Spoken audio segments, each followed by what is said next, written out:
to me is that I hear a little bit from you all. So I'm not going to talk a ton.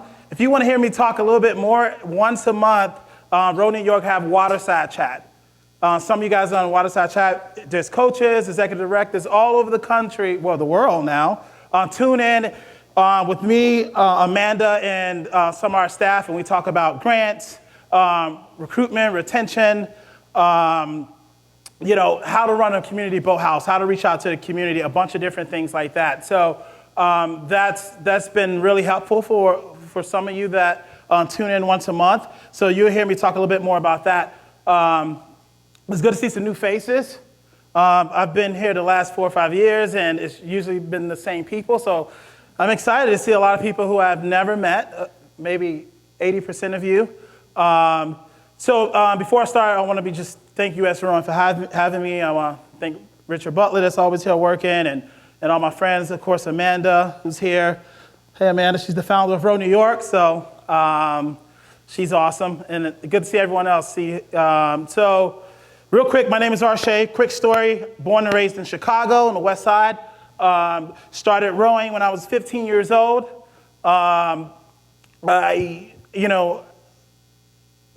There's many things that attracted me to the sport of rowing.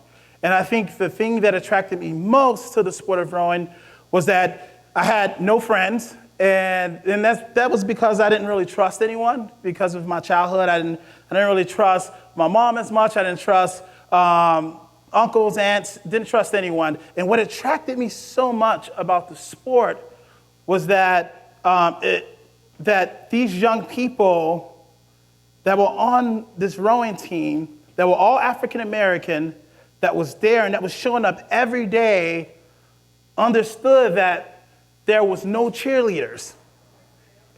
There were no $1 million contracts after college. There was no busload of fans, right? There was no ESPN Player of the Week. It was none of those things that attracted some of the people in our community to play basketball, football, and baseball. And they would show up and consider the calluses a badge of honor and work out through their injuries. When their back was slowing them down, they were still there. And there was no hidden agenda. And they did it for themselves and the person that sat in front of them and the person that sat behind them. And for me, it gets no genuine than that. These are the people I wanted to be around. And that attracted me to the sport of rowing. And I decided to give my days, my time as a young person to that sport. But the amazing thing about it is that it was a high quality after school program. My coach understood that we were competing against video games. That he was competing against boys chasing girls after school. That he was competing against basketball, football, and baseball, so he had to make it attractive, right? And so he created this really cool after-school program where he said, you know what? We're going to go on trips. We're going to do entrepreneurship twice a week, and you're going to start a business, and you're going to make your own money. You're going to make your own cash. And all those different things was attracted to us. And then one thing he did that was pretty slick, and I don't encourage anyone to do it. On the first day, he had this sheet of paper, and he said, what size shoes you wear? Do you like Jordans? Do you have a passport? Do you like going to the Bulls game? Do you like Great America, Six Flags? We were like, oh yeah, we're going. And so in our heads, we was like, dude, we're gonna do all this. We're getting Jordans, we're gonna have fun, we're gonna travel, we're going out of the country. And then we all fell in love with the sport. And I remember like 6 months after, we was like, hey, whatever happened to those Jordans and all that? He was like, I never said I was gonna do it. I just wanted to know if you guys like the Jordans. And so it was a setup, and we got caught up in the sport, and it changed our lives. And his philosophy was one thing: you're gonna be a great human first, and then we're gonna concentrate on the sport of rowing. And with that being a great human was education, entrepreneurship, and then the sport of rowing. And one thing that's interesting, when Ken, my coach, spoke here a few years ago, he said none of the young people on my team 21 folks went on to be an Olympic rower. Didn't do great or didn't even row in college. But 85% of those young men, those African-American folks that were considered the rejects and the outcasts, have started their own business, entrepreneurs all over this country. And most of them started businesses right there on the west side of Chicago. And for me, that is success.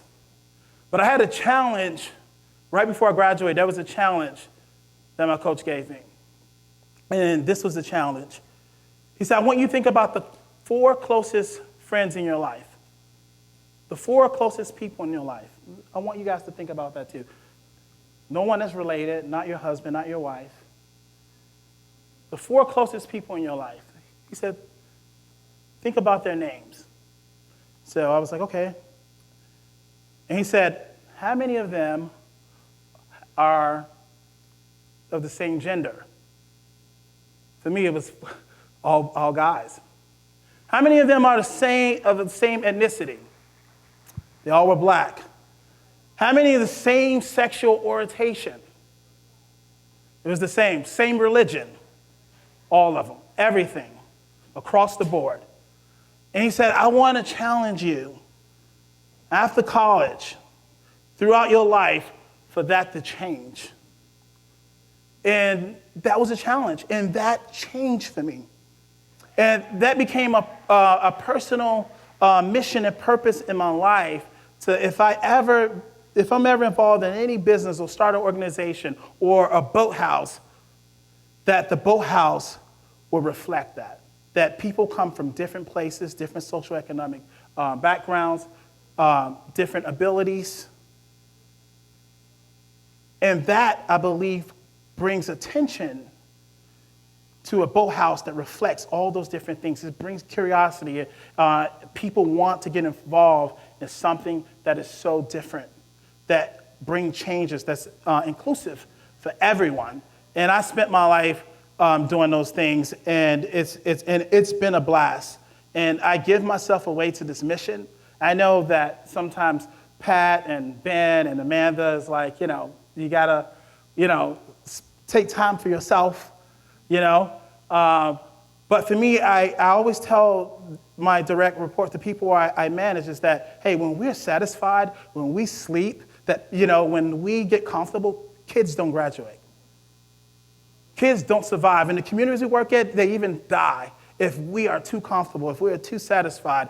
And so we take this work serious. I take the responsibility of really diversifying the sport of rowing to heart. And some of you and most of you that I've met, that I've worked with, and I appreciate the work that you all do, and it's amazing. And so real quick, before I get more into some nuts and bolts of things, I just want to say that the thing that I feel like that changes things is a story, right? My story took me to different places. My story has given me the opportunity to speak to hundreds of schools in the last 3 years, hundreds of schools talking about the sport of rowing. So thousands of books to different places for people who didn't even know anything about rowing, right? And it was that story that changes people. When I was young, I had a problem with just making up things, right? I was always make up something. And I knew that I shouldn't make up things, but, my uncle would always tell me, like, you can't make up stuff, and this is why. But I would do it. But when I heard the story of the boy who cried wolf, somehow that story resonated with me. Somehow when you have a story, when your boathouse have a story, when you personally have a story, that changes the minds of funders.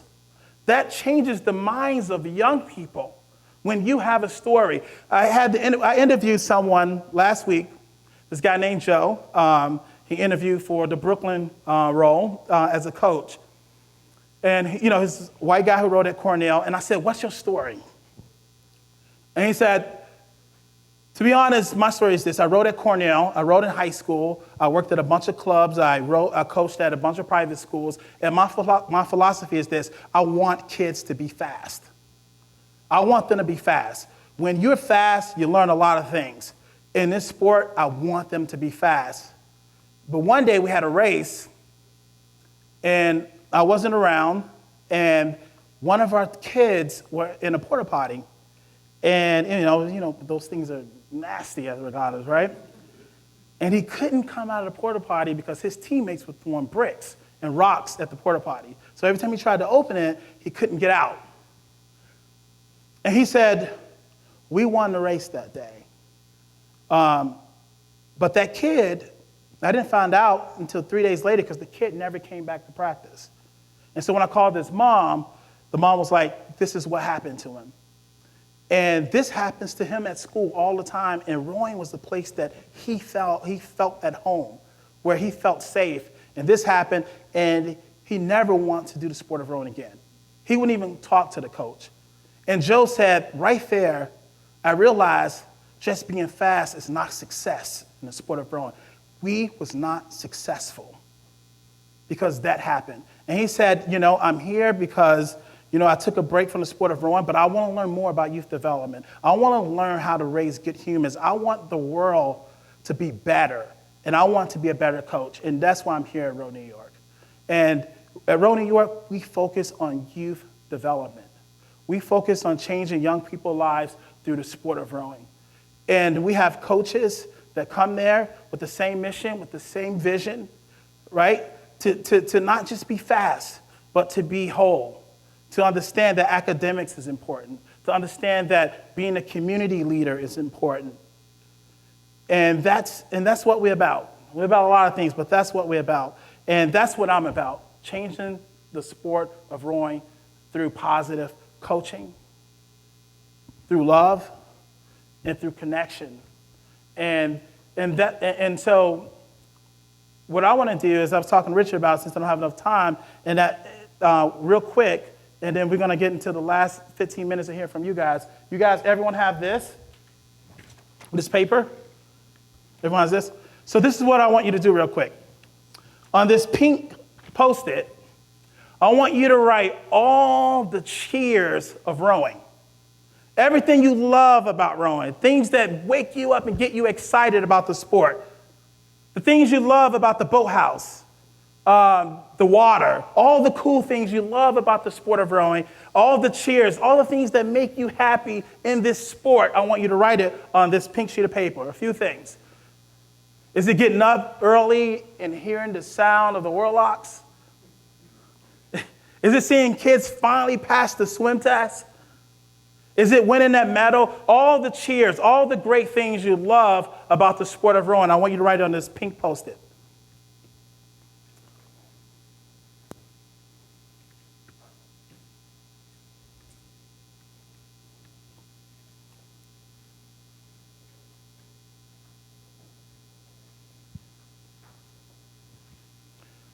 All right?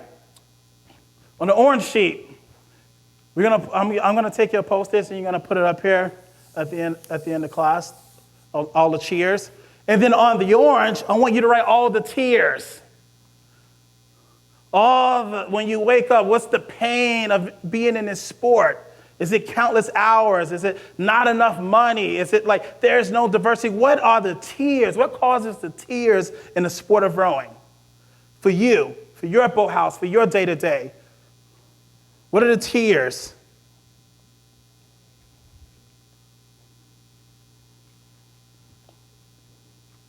I'm going to take all this information and I'm going to write a book, and I'll be done in about 6 months. I'm going to take this information and I'm going to go through it, type it all out, and we're going to address some of those things on Waterside Chat, throughout the rest of the year. And also, I passed along a sign-in sheet. I hope your names and emails on there, and I want to be able to, on my time, find some time to answer some of those tears, and ask people like Patrick or Amanda and Richard and some of you guys in the room, how did you survive some of those tears? All right. And so at the end of this session, I want you to go ahead and put the tears here, then put the cheers here. Okay? So this is what I'm going to do. because I didn't have an hour, I want to talk to the room. I want to hear from some of you guys what's working, what's not working, right? And I want to address some of those things. But it's so important that we network, that people know who you are, because one of the biggest benefits for me out of this conference is really getting to know you all.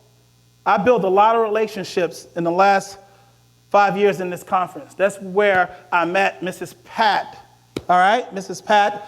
And, and since then, I met her 4 years ago, 5 years ago at this conference. And since then, we have done rowing rallies in Stockton. We have spoke to countless of schools, shelters. We did a bunch of different work in Stockton. That's where I met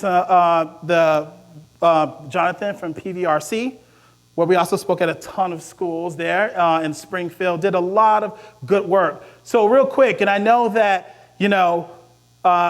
that we hear a bunch of different things, but this is so important to me that you guys network with each other. So this is what I want you to do for 2 minutes, all right? For 2 minutes. I want to do a turn and talk, right? I want you to find one person that you don't know in the room, your name, where you're from, and tell them real quick what's working at your boathouse for 2 minutes, all right? We're going somewhere. Find someone you don't know,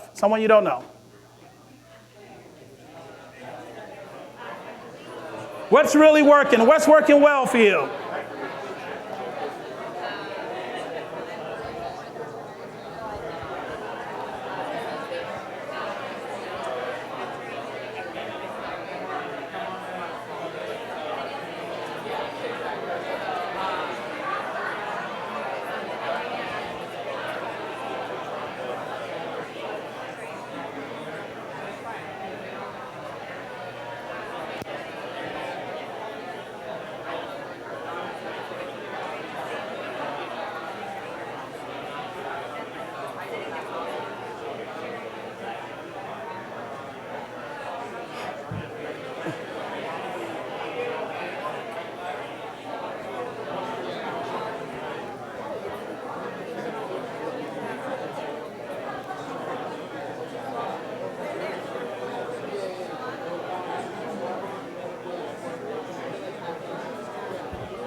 All right, make sure you switch to the next person.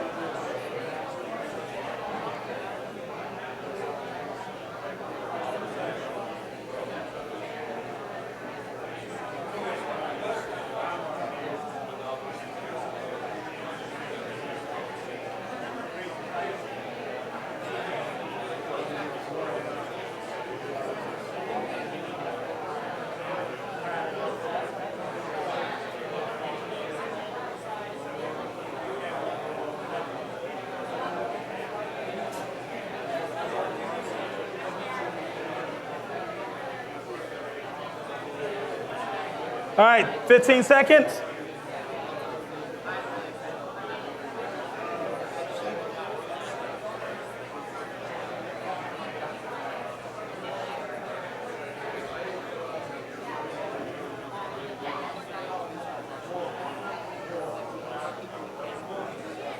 All right. Okay. All right.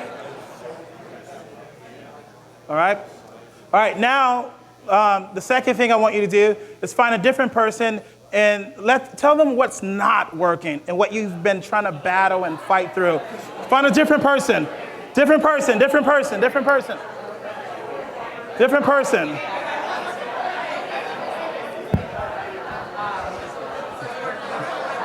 I said this workshop.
All right, everyone.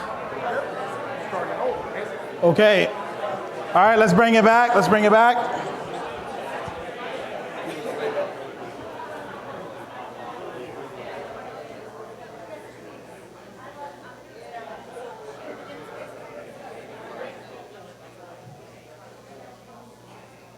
All right, so I'm going to hear from some of you guys and some of my friends, Patrick, Richard, Amanda, Kate Delaney. Ben, we're going to help you out with some of those answers. But I heard some of the things I've been hearing but walking past is like recruitment in different communities, right? In inner city communities, maybe I feel like the kids don't hear me. I get a lot of questions like, hey, I'm white, I go there, I show up, and they just do not hear me, There's a couple of things I saw the way that people address those things. In Oakland, I saw that they actually went to the local gyms, right? And they found, they went and talked to some of the African-American strength and conditioning coaches who grew up in those communities. And they say, listen, we want to pay you to row in our master's program. And we want to teach you everything that we know about rowing and everything about the kids that came from your community that are here. And we want to hire you to recruit in those schools and be our coach. And we know that right away, he's not going to be the best coach, but he's going to be able to recruit them, reach them, talk to them. And that's something that's been working for them. It's critical thinking. They had to think outside the box. And then some people say, you know what, we don't have the money to hire someone. We just did a recruitment presentation this past fall. And we have one of our coaches named Ian. So we went to a school in Washington Heights. And he was like, man, I hope these young people, listen to what I got to say. And I was like, he was a coxswain. He's very short, just a white guy. And I was like, speak to the kid. Don't look at it as, it's a black school, Hispanic school. I want you to speak to the kid. And so he went there, and there was about 300 kids in the auditorium. And he said, when I was young, I knew that I wasn't strong enough to throw a football. I knew I wasn't tall enough to play basketball. I knew I was never going to be able to throw a 95, and because of that, I felt crushed. I felt like I had no place in sports, but the sport of rowing came, and it gave me an opportunity to use my voice. It gave me an opportunity to coach people in the right direction. And the sport of rowing changed my life. That's what I'm talking about when I say speak to the young person. Use your story to get them to do the same thing that changed your life. And in that 8th grade program, we get maybe maybe 8 kids from there, but that was great. And he was able to build confidence through that, right? There's a bunch of different ways that, people recruit kids, So I know, for example, Pat, you just started your program with young girls, which is amazing. What are some of the things that work for you while recruiting those young girls? What are some of the things you've done? Trying to think of how we got them all. A lot of work. I had a high school rower from another club, and she and I got invited into programs where we were already running Erg Ed, which was helping us. So we went in and talked with the kids about being on the water. What's that? Oh yeah, we had a certain ARSHAY Cooper and David Banks come and do a rally for us, do a whole event where we invited the community in. And we did it in a place in the community where we would get those kids. What else did we do? We did so many things. Oh my goodness. And there was even just a lot of, what's that?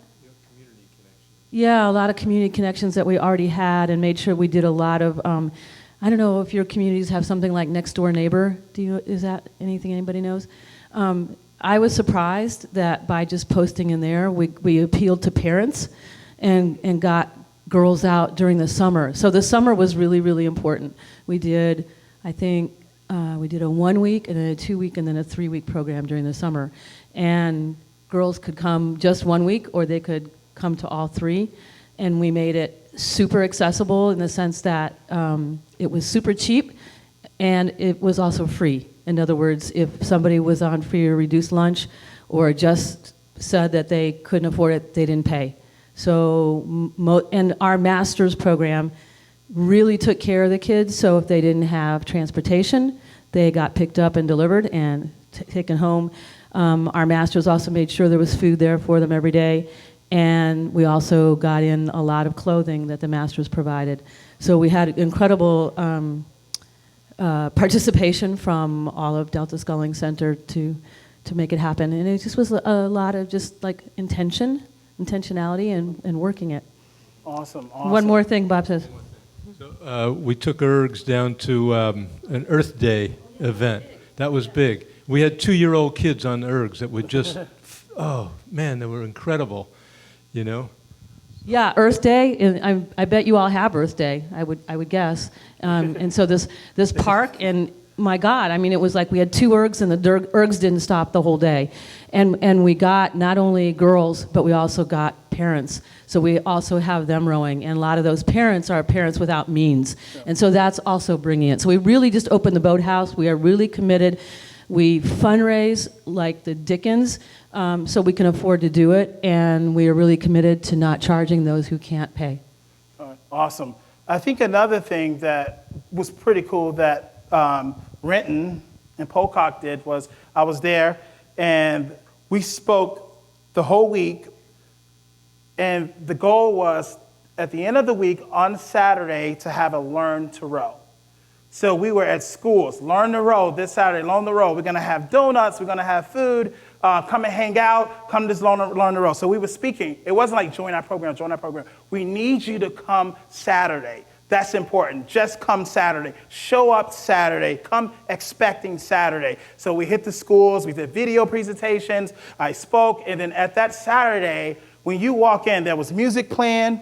There was like Dunkin' Donuts everywhere. Delaney was smiling. It was awesome. And then there was all the workers there. They created an atmosphere that you did not, that was not like school. That was not like in the community they live in. It was amazing. It was awesome. They had their life jackets. They did a tour of the boathouse, and their parents came, and they had staff talking to their parents, and the kids stayed there, and they had a great time. And some of those kids stayed until the end of the year and graduated, and that was amazing. That was an amazing event. And I think another thing that also works is when you show up at a school, and I did this with Eastside Rowing Club when I started the program there. I said, the beginning of the year, you talk to the principal, the PE coach, and you say, all the young people that don't make the basketball team, the football team, the baseball team, that will be destroyed when they don't make the team, I want to talk to those young people right after those trials. And I was able to sit with them and say, listen, rowing changed my weight. It changed my smile, the way I thought, changed the way I looked at life. It gave me an opportunity to go throughout the country. And it gave me an opportunity to write a book and do all these amazing things. And I want to give you that same opportunity. I want to give you that shot. And those kids are ready because they just got rejected. At that time, that's the time. So I encourage you in the beginning, especially in the beginning of the year, say all the kids that don't make the team, just, call me up and I'm going to come there and I'm going to bring some snacks and I'm going to sit with them and I'm going to talk to them. So once we get them there, right? Once the young people show up, once they go through that 1 week and that learn to row, and how do we keep them? How do we keep them there? How do we keep them excited when, again, they're competing against video games and hanging out with friends and going to the mall? Amanda, how do we keep young people? How do we keep young people? We have 230 young people for the last few years that have been there, and the number's been growing. What are some of the things that we do to keep them there? Yeah, we're at 255 right now. 255. Okay, so keeping the kids there. Sorry, I'm so hungry. I'm on New York time. I'm like, why am I so hungry? Okay. So I think for us, in the early years, we sort of cracked the code on recruiting, and we realized after a year or two at Rowan, New York, how to get kids in the door and how to get them to come to tryouts and be a part of the team. And then we realized most of them were leaving. They'd show up at the boathouse and they'd be like, what, this is nuts. I don't see myself here.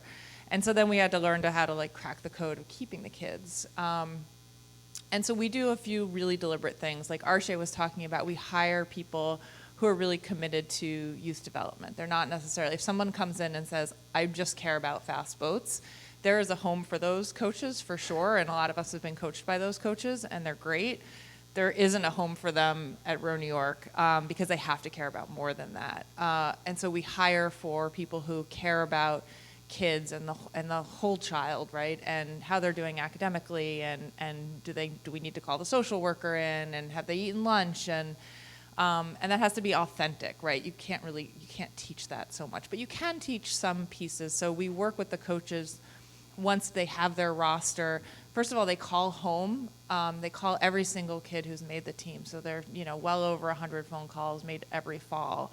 Congratulations, you made the team. There's lots of screaming and crying. I mean, these are a lot of young people who have never made anything before. So they'll still 6 years later talk about I remember when Coach Ricky called, or when Coach Shar called.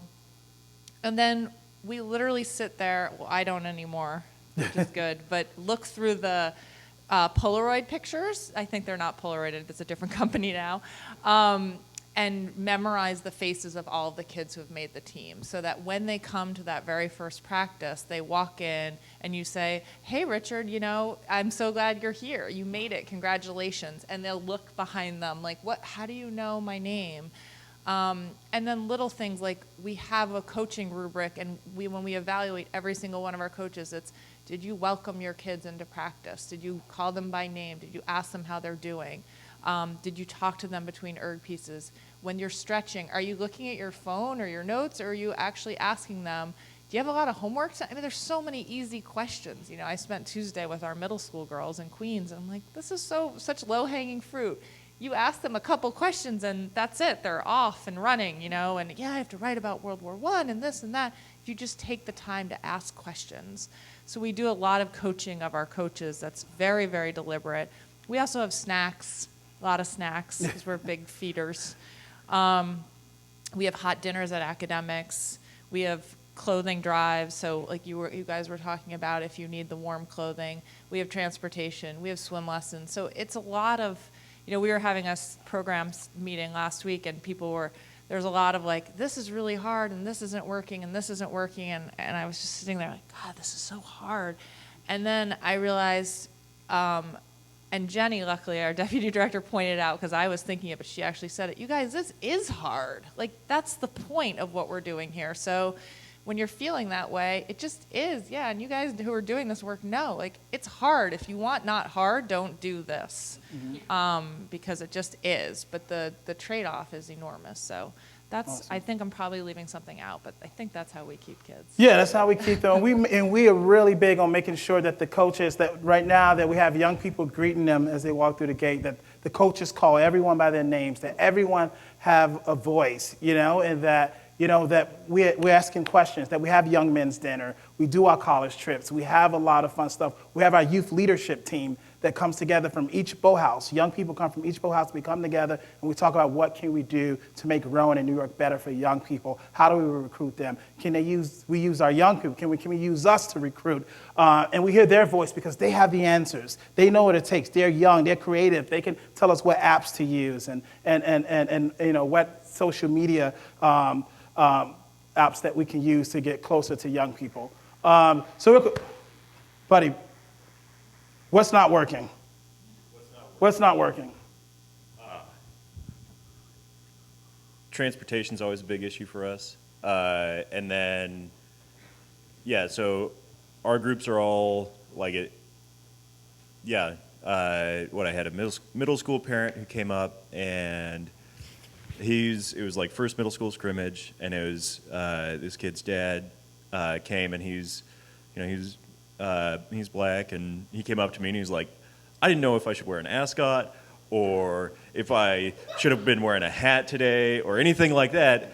And so we started talking. It was like, yeah, no, this one's ascot optional, and like later in the spring, we'll get you with an ascot, and so we just chatted for a little bit, and he's like, just like looked at me. He's like, there aren't many black families here, are there? And he was just like, not yet, not yet, because it was very much. You have a lot of middle schoolers are like their parents are dialed in. They're like, okay, this kid can't play other sports. They're going to be, they're going to go into rowing. They're going to get a scholarship. They're going to go to Ivies. And they're with other families that, like, I'm just glad that my kid likes doing something. And it's just interesting to see that. And so that was a moment where I was just like, having parents feel comfortable, especially with like middle school rowing, is big. And making sure that parents feel welcomed so that like everybody's in the community. And that was a big area was like, I haven't done anything on this. I have no idea what to do yet, but I feel like this is a good first step. Awesome. Richard, I know you heard a bunch of different stories. What are some creative ways that people get transportation for their young people?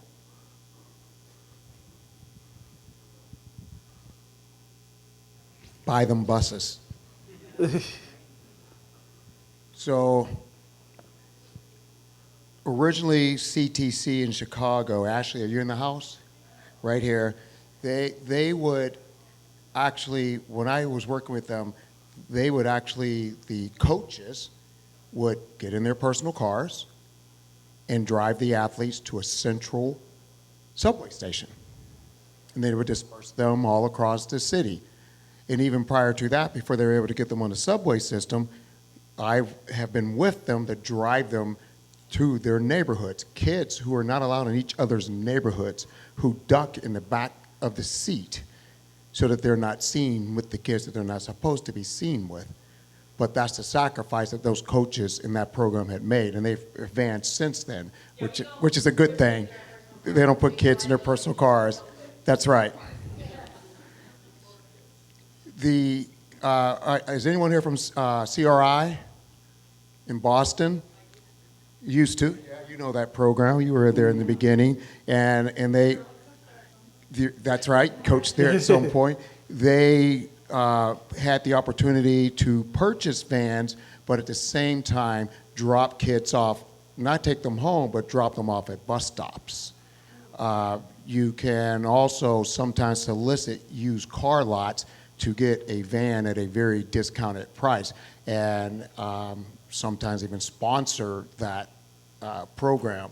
So it's just being a little more creative and not saying, I remember at Pocock, there was a young man and young lady that rode over an hour on the bus to get to the boathouse, because that's how important it was for them to get to the road to the future. And so the transportation issue isn't the kids' issue, it's our issue. And it is for us to stop saying we have a transportation issue and instead sit down and start doing something about the transportation issue.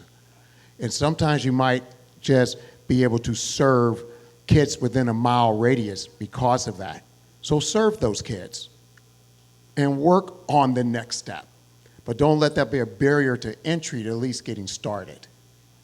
Yeah, and it's not work. It's not just work. It's hard work.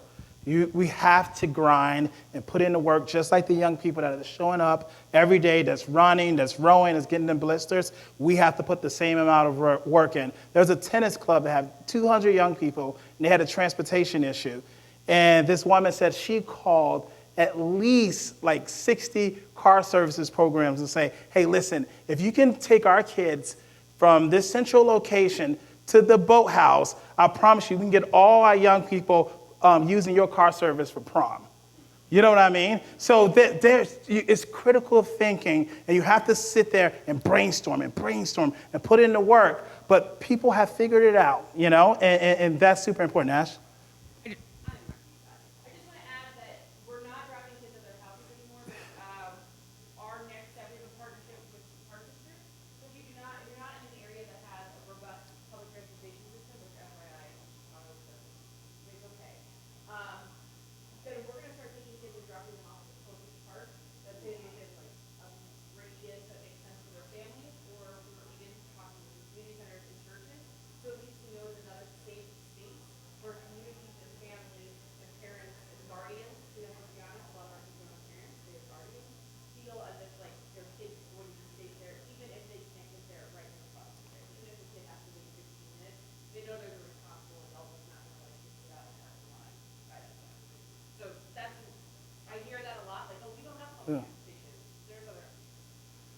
Pat, did you want to add anything? If you're in an area that has a Boys and Girls Club or a YMCA, sometimes in an off time, they will let you, they'll work out an arrangement for you, or even a church that has a van, just see if, because it's not a Sunday, and if it's not a Wednesday, a pray, Bible study day, see if you can work something out, and use their van. Reach High Baltimore reached out to the Baptist churches, and they got like 40 people from the churches, and they said, listen, when we go to the church and where there's a lot of young people that are there's two reasons why we want to go to the churches. Number one, because there's parents are there, and if the parents are involved in church, they be involved in the sport of rowing. The second thing is that, and if there's young people there and they want to be at church, they definitely want to row. But the church have church vans, right? So they were able to get 2 van loads to practice just like that. They were able, all the issues and problems they had with schools, they were able to get them right there in the van. Again, it's critical thinking. It's working hard. Real quick question. How many people are looking for coaches? Right? Ben. Everybody remember Ben last year here at the conference? Ben have walked up to every person, raised his hand at every event that we had, every session, and said, I need a coach. Remember that? I need a coach. I need a coach. Everyone said, okay, we know you need a coach. He would walk into a session and he was like, this guy need a coach. Every speaker would say, he needs a coach, all right? He was fulfilling a role that, he was looking for a coach that was more about youth development. And guess what? He got that coach, right? I'm not saying he got it from here, but I know a lot of people are looking for coaches. What are some of the things you did to find that right coach? That's right. That was me. Coaches. And as I said, Pat is looking for a coach. Yeah. Oh, you did? Stockton, California.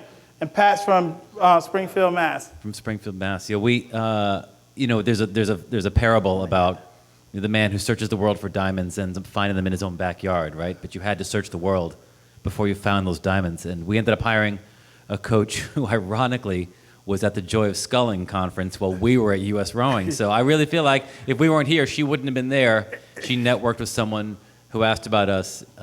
Pieces fell into place, but it so far, not good.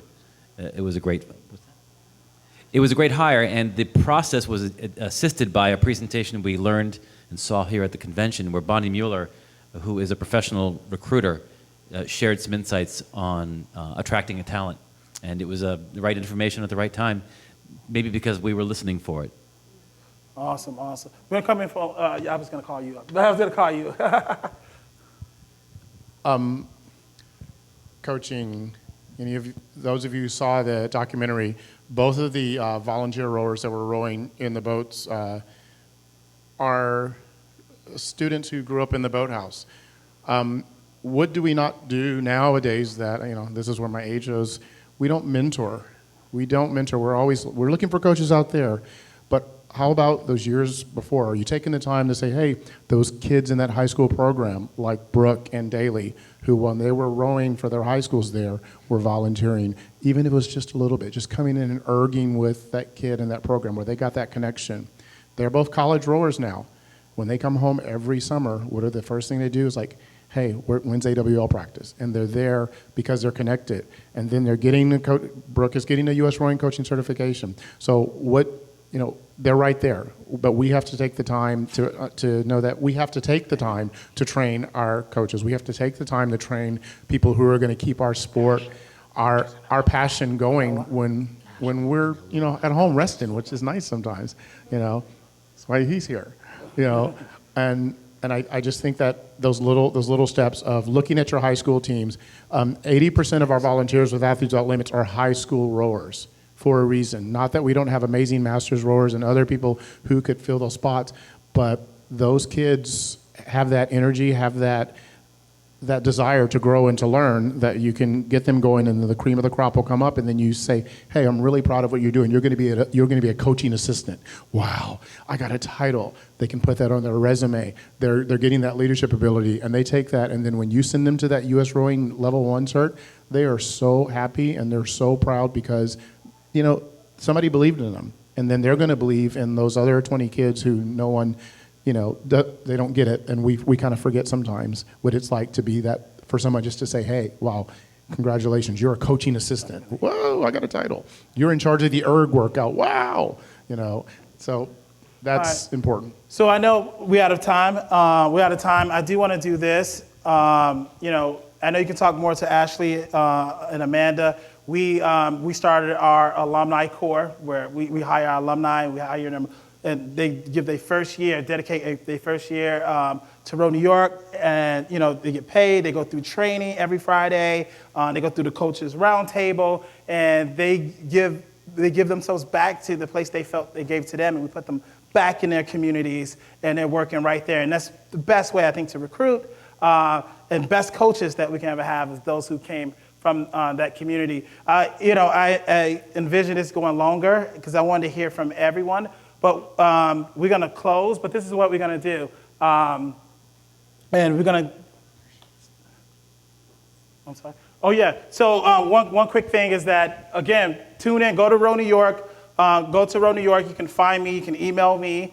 And I'm going to give you the information on the Waterside chat. And the conversation is just like this. And most of you are a part of that Waterside chat. It's a video chat. It's 1 hour.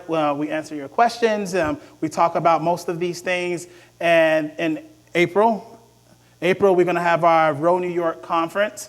All right. We're going to be talking about recruitment, retention, fundraising, running a high-quality after-school program, diversity, inclusion in the sport of rowing, running your adaptive program. We're going to talk about a lot of great things. So I know some of you guys put your email down. We're going to email you. We're going to have a really amazing conference. We're going to end with our Bow Ball fundraiser that we have at the end of the year. We're going to take you guys out to check out our programs and maybe some of our ERO programs, which is our entrepreneurship and indoor rowing program. That's really a new thing and that's exciting. So I want to end with this, and I want to encourage you guys to continue to network with each other. This is going to take probably like 5 minutes. I want you to go ahead and say your name and name one of your tiers, all right? And then I want you to do a Good Samaritan thing when we leave these doors, is if you have the answer to that tier, I want you to walk up to that person and talk to them about it, all right? So we'll start here, and we'll pass the mic down, and then we want you to put your tears and fears up here. Okay. Tears and cheers. Hello, I'm Patrick. And tears, not able to afford it when kids can't get there because they don't have money, when they don't have a sandwich. And so just... Okay. Just one sentence. Yeah. Andy Waiters, Athletes Without Limits again. One of my tiers is just, I guess, seeing, and this, so I also coach for Capital Rowing Club for the Learn to Row program. I guess just destructive behaviors, between adults at the boathouse sometimes. So. All right. I can answer that. I can answer that. Some of the emotional issues that kids and adults have that set them back. Okay. Bob. Pat. Can't decide which one. Parents who do not like to see their children out of the home so frequently for rowing and being so committed to rowing. All right. My name's Emily. Probably managing expectations between different levels of athletes, the competitive and then the not so competitive. All right. My name's Megan. I think with any area in the rowing world, you put in a lot of time and there's still more that needs to be done. All right. My name is James. Challenges would be finding good coaches and staff given the time commitments that generally a rowing coach. Okay. I'm Jeff. The joy of being able to do rowing after almost 50 years of doing it, the disappointment is seeing that so many people don't do it for very long at all. Chris with the San Diego Rowing Club. Just not enough time. Been there 8 years, and it's, you could do 12, 24 hours a day and still not accomplish everything you want to. So, just time. All right. So Tom Darling, Director of Para Rowing for U.S. Rowing, just more support for our athletes who put all the time and effort and sweat and toil into what they're doing. Alex, and one would be kind of like dealing with social media issues like Snapchat, group chats, things like that that hard to see, hard to identify. I'm Michelle. I think for us it's a lot of just the home life challenges that some of the kids come with. Dana, making sure that everyone sees the big picture of the program and doesn't just focus on what is theirs. I'm Jolene, and I think I wish that there were the kind of better training for coaches about the social needs and the personal needs of kids. Pat, and you know what? I don't really have too many tears right now. I'm going to stick with the cheers. Sarah, working with people who are more concerned about themselves as an individual than the others around them. Felicia, teaching kids time management. Jim, seeing adults behaving badly in front of the children. Kevin, new rowers, either masters or juniors, who may find themselves not welcomed. Ben, and recruiting from a very small community and maintaining a positive image in the 2 schools we have. Katie, and aligning different people's priorities and making it all falling under the same goal. Phil, finding coaches. So, and finding coaches, but also boathouse politics. Yeah. Bob, I was going to say boathouse politics as well. Allison, I was also going to say club politics and drama. I'm Leslie, and when you're an assistant coach, how long it can take to change club policy to make it more accessible. Morgan, it would be building up the confidence in the kids when confidence is incredibly foreign to them. I'm Ben, and it would be when kids get distracted by equipment envy. Ashley, Chicago Training Center, lack of empathy from traditional rowers for the non-traditional rowing community. Joe, parents you think they are coaches. Delaney. And they're barely parents. Language access, because most of the rowing community does not have material in other languages. Stop. Kate, I would say one tier is if a kid doesn't come back. This is sad. The politics thing is interesting. I think if you get rid of the grown-ups, that we don't have any politics because we just have kids. Just a little hint. And just get rid of the grown-ups. But I'd say tiers, you've all said them all, but I think for me, what I'm feeling right now is how slowly we're moving the needle as a sport in terms of diversity inclusion across the country. So I really appreciate all this. Remember, put your tiers and fears up here. A lot of the strategic, inclusion, diversity, strategic planning group is in here, and the Waterside chat group. I'm going to take all this, I'm going to type it all out, and we're going to discuss these things. And I'm all about turning those tiers into cheers. And we will work hard to make sure this stuff happens. And this was very important to me, that I hear your voice and read your writing about what's going on at your boathouse. All right, so I will take it serious. Don't forget, tune in to Waterside Chat, and we will be talking about these things in our strategic planning, all right? Thank you so much.